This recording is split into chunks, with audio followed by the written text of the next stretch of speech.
Hello everyone, I'm Professor Geek. Welcome back to my channel. Today we're going to talk about another archetype, and this time around we have the Sidekick. I'll briefly outline some of the points about the Sidekick archetype, how they've been used, how they are currently used, how they can be best used by writers and storytellers, how to gauge their use as a critic, as a discerning reader.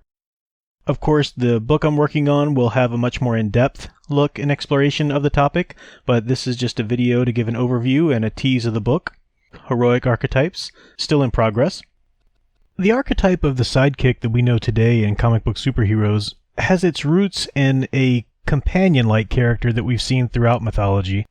And the companion character isn't really a sidekick, they're not necessarily protégés, but they are loyal figures that help round out the hero, help them better function. For example, Jonathan, King Saul's son in the Old Testament. This was a young man who could have claimed succession to the throne and fought for that, but when Jehovah anoints David instead to be the new king, Jonathan accepts that, and Jonathan becomes a true companion to David in battle. We could also look at Ajax and Achilles, Robin Hood and Little John, so that companion-type character is certainly a precursor to the sidekick. The sidekick also has roots in the detective story. And I'll place a link in the top right-hand corner to the detective archetype video I did, as well as in the description below. The original detective story setup featured a sidekick to the detective, and that sidekick, the Watson character if you will, is supposed to be a bit dim-witted, certainly not as sharp as the detective, and also a little less sharp than the reader. And that's to give the reader the sense of being able to figure things out and encouraging the reader along, because the detective story is going to pull a fast one on you in the end. It's going to have the detective explain the mystery with some crucial piece of evidence that the story never gave you, the reader. So it's going to pull a fast one on you, but it doesn't want you to be too disappointed. It wants you to feel like you're pretty smart along the way, so it'll make you smarter than the narrator sidekick. So that's really the origin of this idea of a partner to the hero. This evolved, of course, with a lot of pulp stories. Eventually we had sidekicks who were there to add an element of mystery to the hero and bring a knowledge base that the hero didn't necessarily know about. So great examples of this are Tonto for the Lone Ranger. Tonto, in all of his Native American wisdom and knowledge of the countryside, was able to enable the Lone Ranger, who was a frontiersman, see the link to that video as well in the top right-hand corner, was enable him to straddle those boundaries, to help him straddle the boundary of the different worlds on the frontier there. Kato from the Green Hornet is another example of a sidekick like that brought a new aspect, different fighting styles, a secret knowledge to the team, but still in a subservient way to the main hero. In terms of comic book superheroes, though, you really have to trace those back to Robin. As soon as Robin hit the scene, he was enormously popular. Children just couldn't get enough. All of a sudden, every superhero practically had to have a sidekick of some type. Bucky, Captain America, Toro for the Human Torch, and so forth. And with the enormous popularity of Robin in that sidekick style, it proved to be a step in the progression of this desire to live vicariously through your superhero.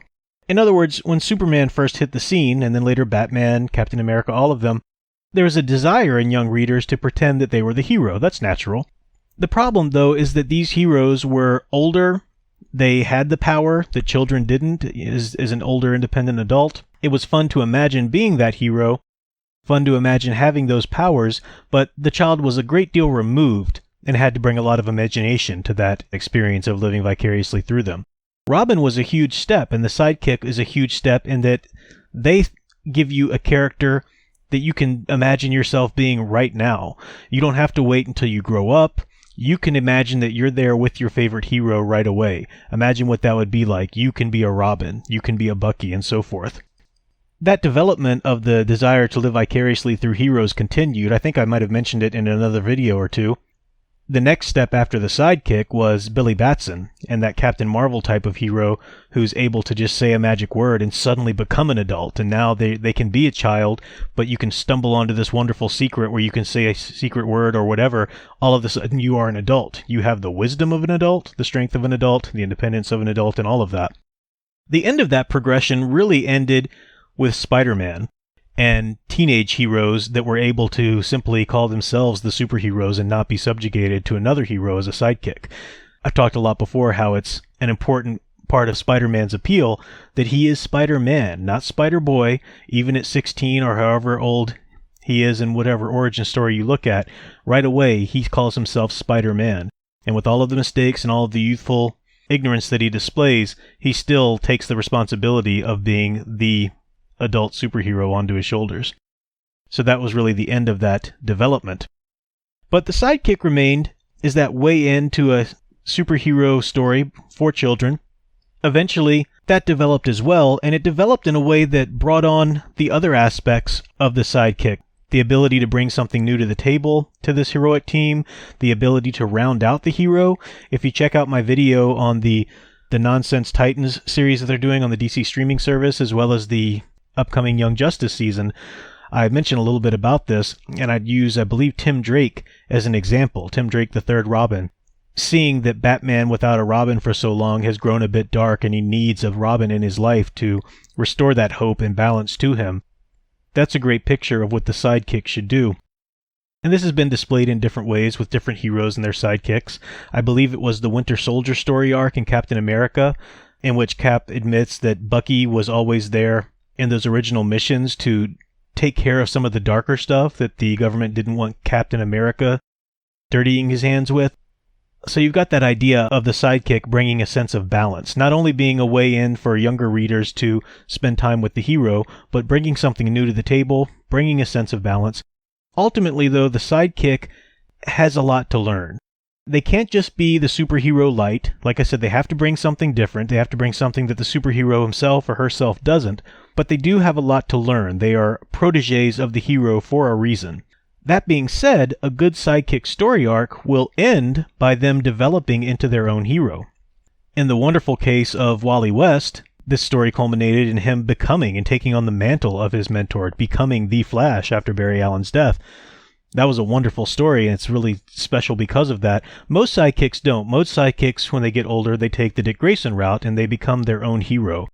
And that is such an important step. To become a Nightwing is to realize that you're not fated to become just like your mentor, just like your parents, and that's the real lesson for children. You're not fated to become just like them. You can take the elements that you appreciate of them, all of those things you looked up to as a child, and you can also reject all of those things you realized as an adolescent that you don't want to be like in your parents.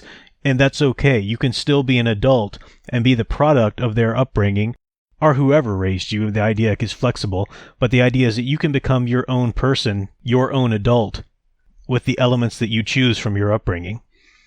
With a little work. It takes work, of course, for Dick Grayson to shed the darkness and to decide that he's going to do things his own way and be his own character. That's an important step in just general human psychology, but the sidekicks really show us that entirety of the arc. It's the pedagogical function of the epic hero in a way, in that it shows us how to respond to life at each stage of life, at each stage of one's age.